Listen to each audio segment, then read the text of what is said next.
इस कहानी की शुरुआत में हमें नोआ को दिखाया जाता है, जो पहले कभी पायलट हुआ करता था और उसका काम में कभी ध्यान ही नहीं था, जिस वजह से उसे जॉब से निकाल दिया गया था। साथ ही उसे जुआ खेलने की बहुत आदत थी और जुआ खेलने की वजह से उसने बहुत सारा पैसा कर्ज लिया था और आज वही कर्ज के पैसे मांगने के लिए दो आदमी उसके पास आते हैं, लेकिन नोआ के पास पैसे नहीं है। वो आदमी उसे धमकी देकर चले जाते हैं। नोआ को अब पैसे चाहिए, इसीलिए वो जॉब मांगने के लिए जाता है, लेकिन उसे कहीं भी जॉब नहीं मिलती। जिसके बाद वो अपने एक पुराने दोस्त के पास जाता है, जिसका खुद का एक एयरफील्ड है। वो नोआ को कहता है कि मेरे पास तुम्हारे लिए काम है, तुम्हें प्लेन में बहुत सारे जानवरों को साउथ पैसिफिक के रोमोट आइलैंड पे ले जाना होगा। नोआ इस काम के लिए मान जाता है, पर जब वो प्लेन को देखता है तो वो साफ साफ मना कर देता है, क्योंकि ये होता है B-29, जो कि बॉम्ब गिराने के काम आया करता था। नोआ कहता है कि जंग के टाइम इस प्लेन को उड़ाने का मतलब है कि अपने जान को खुद दुश्मन बनाना। मैं ये काम नहीं करूंगा। पर उसका दोस्त कहता है कि मैंने पैसे ले लिए हैं और वो पैसे मैं खर्च कर चुका हूँ, और अगर मैंने पैसे नहीं लौटाए तो पुलिस मुझे अरेस्ट कर लेगी। नोआ अपने दोस्त की बात मान जाता है और अब यहाँ पे पेनाट आती है, जो कि चर्च के लिए काम करती है, और चर्च के काम से इन सभी जानवरों को एक आइलैंड पे भेजा जा रहा है। इन सभी जानवरों को एक ऑर्फनेज में पाला गया है, इसलिए यहाँ पर दो ऑर्फनेज के बच्चे भी होते हैं, जिनमें से एक का नाम बॉबी और दूसरे बच्चे का नाम होता है जूली। ये दोनों इन जानवरों से बहुत ज्यादा प्यार करते हैं, और नोआ जब पूरी तरह से जानवरों को प्लेन के अंदर रख रहा होता है तब बॉबी कहता है कि ऐसा मत करो, ये सब के सब मेरे दोस्त हैं। लेकिन नोआ उसकी बात नहीं सुनता, जिसके बाद बॉबी खुद जानवरों को प्लेन के अंदर रखता है। बॉबी को जानवरों की बहुत टेंशन है, इसलिए वो पेनाडेट से कहता है कि मैं भी आपके साथ आना चाहता हूँ, लेकिन पेनाडेट मना कर देती है। जिसके बाद बॉबी और उसकी दोस्त जूली को जानवरों की बहुत टेंशन होती है, क्योंकि उन्हें लगता है कि इन जानवरों के साथ उस आइलैंड पे अच्छा सलूक नहीं होगा। वो चुपके से प्लेन के अंदर चढ़ जाते हैं और अब प्लेन टेक ऑफ कर जाता है, और नोआ, जो कि बहुत ही लापरवाह होता है, सिगार पीना शुरू कर देता है, जिसके धुएं से पेनाडेट को परेशानी होती है, तो वो वहाँ से उठ के पीछे चली जाती है और अब अपना फेवरेट सॉन्ग्स प्ले कर देती है। यहाँ पर हमें पता चलता है कि नोआ को गाने से नफरत है। वो उसे कहता है कि तुम गाना बंद करो तो मैं सिगार पीना बंद कर दूंगा,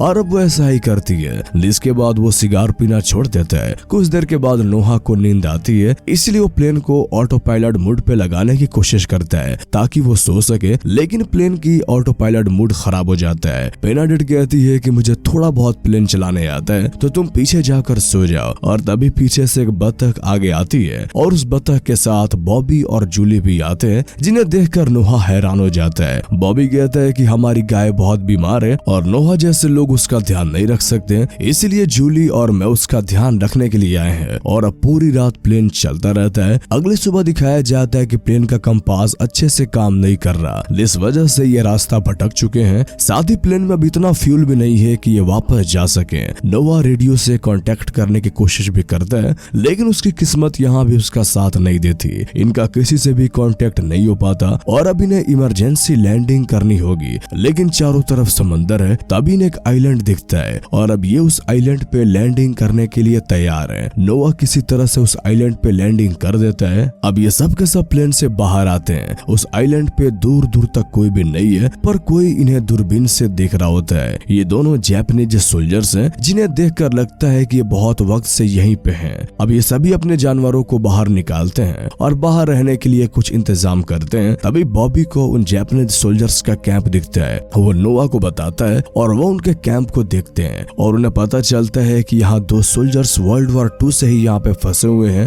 और अभी तक उन्हें नहीं पता चला है कि वर्ल्ड वॉर 2 खत्म हो चुकी है। हालांकि पेनाडेट जाकर उन्हें बताना चाहती है, लेकिन नोआ मना कर देता है और वापस से अपने प्लेन के पास आ जाते हैं। तभी वहाँ पर वो दोनों जापानीज सोल्जर्स आते हैं, जिनके पास गन भी है, लेकिन इतने सालों में उनके हथियार खराब हो चुके हैं। तभी नोआ आता है और अपनी फ्लेयर गन से उनके ऊपर हमला करता है। वो दोनों जापानीज सोल्जर्स वहाँ से भाग जाते हैं। नोआ को अपनी बहादुरी पे बहुत खुशी होती है, लेकिन पेनाडेट को उसके रवैये से बिल्कुल भी खुशी नहीं होती है, क्योंकि वो वायलेंस नहीं बल्कि पीस में यकीन रखती है। वो उन दोनों जापानीज से मिलकर उन्हें सब कुछ सच बताना चाहती है, लेकिन नोआ साफ साफ मना कर देता है। वो कहता है कि इस वक्त तुम्हारा कैप्टन मैं हूँ, तुम्हें मेरी बात माननी होगी। अब ये सब के सब प्लेन में चले जाते हैं। रात को पेनाडेट बच्चों को प्लेन में सुलाकर बाहर आती है, जहाँ पर नोआ होता है। दरअसल बाहर वो रखवाली कर रहा होता है, और अब पेनाडेट कहती है कि क्यों ना हम दोस्तों की तरह रहें, तुम बहुत ज्यादा थक चुके हो, तुम अंदर जाकर आराम कर लो, मुझे अपनी फ्लेयर गन दे दो, मैं यहाँ पे रखवाली करती हूँ। नोआ उसकी बात मान जाता है और वो प्लेन के अंदर चला जाता है। दरअसल पेनाडेट का प्लान कुछ और ही होता है। वो गॉड पे बहुत ज्यादा यकीन रखती है, वो लोगों की मदद करना चाहती है, लेकिन वो दोनों जापानीज सोल्जर्स उसे देखकर अपनी तलवार निकाल लेते हैं। लेकिन यहाँ पेनाडेट की किस्मत अच्छी होती है कि उन दोनों में से एक को थोड़ी बहुत इंग्लिश आती है। तब उन्हें पेनाडेट बताती है कि वर्ल्ड वॉर 2 अब खत्म हो चुका है, अब हर जगह शांति है। ये सुनकर उन दोनों को बहुत खुशी होती है और ये तीनों आपस में दोस्त बन जाते हैं। जिसके बाद जापानीज सोल्जर्स पेनाडेट को खाने के लिए बहुत अच्छा खाना भी देते हैं। वही हमें नोआ को दिखाया जाता है जब वो सुबह प्लेन से बाहर आता है, तब वो देखता है कि पेनाडेट आसपास नहीं है। वो समझ जाता है कि जापानीज सोल्जर्स ने उससे अगवा कर लिया है, इसलिए वो अब अपनी फ्लेयर गन लेकर उनके कैंप में हमला कर देता है, जिससे जापानीज सोल्जर्स भी डर जाते हैं। वो भी उसके ऊपर हमला करते हैं। वो नोआ को धराशायी कर देते हैं,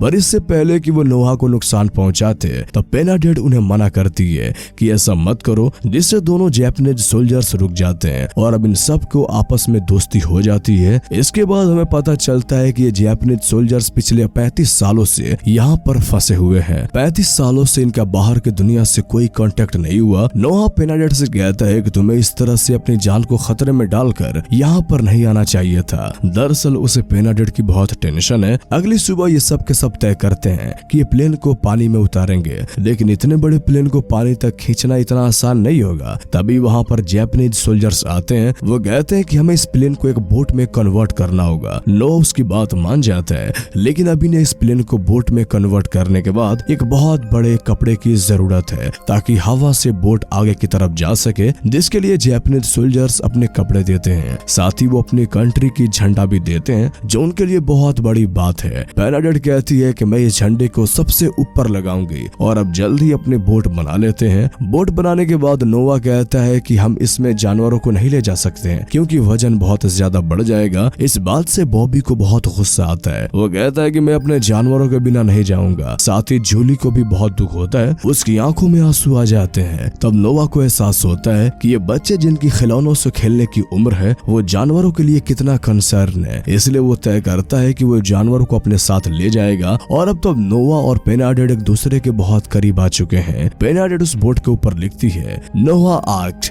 जो देखकर नोआ को बहुत खुशी होती है। और अब ये सब के सब बोट पे बैठकर समंदर में उतर जाते हैं। साथ ही जापानीज सोल्जर्स ने अपने कैंप को ब्लास्ट कर दिया होता है। उन्हें पूरा यकीन है कि वो उस बोट से सेफ जगह पे पहुंच जाएंगे। यहाँ पर पेनाडेट हमेशा बाइबल पढ़ती रहती है और वो बाइबल में नोआ की कहानी से बहुत ज्यादा इंप्रेस होती है। नोआ ने भी इंसानों को और जानवरों की नस्लें को बचाने के लिए इसी तरह की एक नाव बनाई थी, जिस वजह से इंसानियत जिंदगी इस दुनिया में बच पाई। कई दिनों का सफर तय करने के बाद ये एक बतख के ऊपर मैसेज लिखकर उसे समंदर में छोड़ देते हैं ताकि वो उड़कर किसी आबादी वाले आइलैंड पे जाए, जहाँ पर लोग इनके मैसेज को पढ़कर इनकी मदद करने के लिए यहाँ पे आ सकें। लेकिन कुछ ही दूर जाने के बाद वो बतख उसी आइलैंड की तरफ मुड़ जाती है जिस आइलैंड से ये यहाँ तक पहुँच आए थे। लेकिन अब भी इनके दिलों में होप है। रात को खाने के वक्त सब के सब गॉड से प्रे करते हैं कि उस बतख को सही डायरेक्शन में सही आइलैंड तक पहुंचा दो। अगली सुबह नोआ खाने के लिए मछलियां पकड़ता है। साथ ही वो भी देखता है कि उसका एक बैल खाना नहीं खा रहा, इसलिए वो पीने के लिए उसे दूध देता है। पर तभी वहाँ पे नोआ आ जाता है। वो कहता है कि तुम खाने को इस तरह वेस्ट नहीं कर सकते, हमारे पास लिमिटेड खाना है जो हमें खुद के लिए बचाना होगा। लेकिन वो भी जानवरों से बहुत प्यार करता है, इसीलिए अपने हिस्से का दूध अपने बैल को दे देता है। इन्हें अब बोट में कई दिन बीत चुके हैं और अब इनके खाने की सप्लाई खत्म हो चुकी है। नोआ जो पिछले कई दिनों से मछली को पकड़ने की कोशिश कर रहा था, उसमें वो पूरी तरह से नाकामयाब हो जाता है। तब नोआ और पेनाडेट तय करते हैं कि इनके पास जो चिकन्स है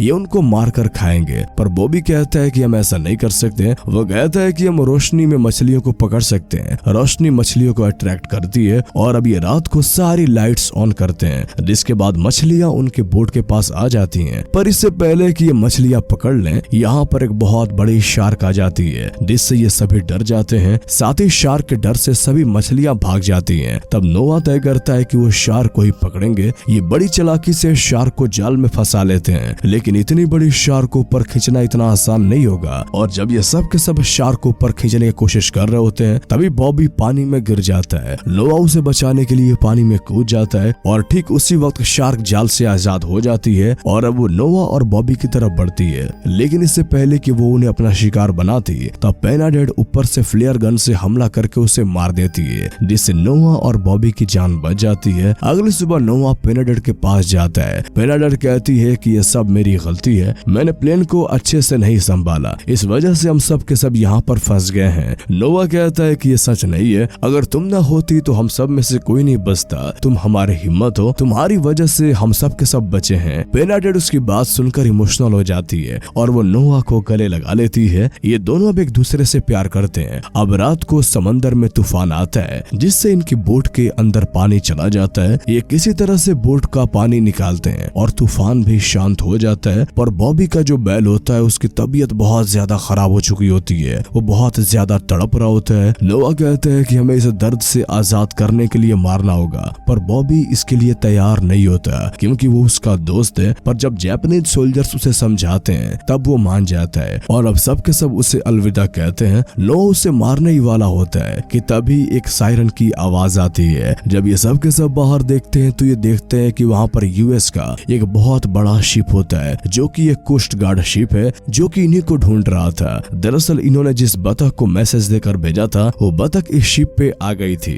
जिसके बाद इन्हें पता चला कि समंदर में कुछ लोग फंसे हुए हैं और अब वो उनकी बड़ी बोट को जो उन्होंने प्लेन से बनाई थी अपने पीछे बांध कर सेफ जगह की तरफ निकल पड़ते हैं। और ठीक उसी वक्त नोहा और पेनाडेड एक दूसरे से शादी कर लेते हैं। नोवा पूरी तरह से बदल चुका है, वो पहले जैसा नहीं रहा, वो एक अच्छा जिम्मेदार इंसान बन गया है और ये सब पेनाडेड और उसके सामने आई मुश्किलों के वजह से हुआ है। इसी सीन के साथ हमारी ये कहानी यहीं पे खत्म हो जाती है। तो कैसी लगी आपको ये मूवीज एक्सप्लेनेशन, हमें कमेंट करके जरूर बताएं। और अगर आप इस तरह की और भी कहानियां सुनना चाहते हैं तो हमारे इस चैनल को सब्सक्राइब कर लें। तो फिर मिलते हैं आपसे अगले वीडियो में, तब तक के लिए गुड बाय।